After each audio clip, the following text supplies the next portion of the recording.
انا جايلك من قعدة صراحة وبقولك من اكتر الحاجات اللي بتلخبطنا في العلاقات اننا بنخلط بين احساسين شبه بعض في الشكل لكن مختلفين جدا في الحقيقة: الاعجاب والتعلق. في البداية الاتنين بيخلوا قلبك يدق، الاتنين بيخلوا تفكيرك مشغول بالشخص، الاتنين فيهم حماس ومشاعر قوية، لكن مع الوقت الفرق بيبان. الاعجاب الحقيقي احساس هادي مريح، بتحب الشخص لكن لسه شايفة نفسك. لما يكون موجود بتفرحي، لما مش موجود بتكملي حياتك عادي، في مساحة، في توازن، في هدوء. أما التعلق بيكون مختلف تماما. التعلق بيكون فيه قلق، تفكير زيادة، خوف وتوتر، بتبقي مستنية منه رسالة، مستنية منه اهتمام. لو اتأخر يومك كله بيتأثر.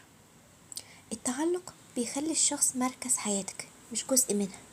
وأخطر حاجة في التعلق إنه بيخليكي تقبلي حاجات مش شبهك، تتنازلي، تسكتي، تبرري، بس علشان العلاقة تفضل موجودة. ليه؟ لأنك مش بس بتحبيه، انتي محتاجاله. ودي نقطة مهمة جدا. الإعجاب بيخليكي تختاري، لكن التعلق بيخليكي تتمسكي. في فرق كبير جدا بين الاتنين.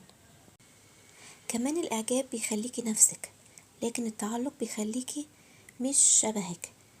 بتحاولي تراقبي نفسك طول الوقت، تراقبي كلامك، تصرفاتك، كل حاجة علشان ما تخسريهوش. بس الحقيقة المؤلمة إن العلاقة اللي محتاجة تمثيل علشان تكمل مش علاقة صحية. في نقطة تانية مهمة: التعلق غالبا بيجي من فراغ جواكي انتي، فراغ حب، اهتمام، تقدير.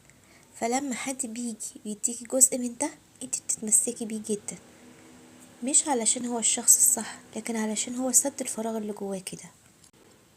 علشان كده قبل ما تسألي نفسك أنا بحبه، اسألي أنا محتاجاله ولا مختاراه. الإجابة دي هتفرق في كل حاجة. وفي الآخر عاوزة أقولك حاجة من قلبي: الحب الحقيقي مش بيخليكي متوترة، مش بيخليكي خايفة، مش بيخليكي تجري ورا حد. الحب الحقيقي بيطمنك، بيهديكي، بيخليكي نفسك. ولو الإحساس اللي جواكي دايما فيه قلق وتوتر، يبقى ده مش حب صحي حتى لو شكله كده. اختاري نفسك، وساعتها بس هتعرفي تختاري صح.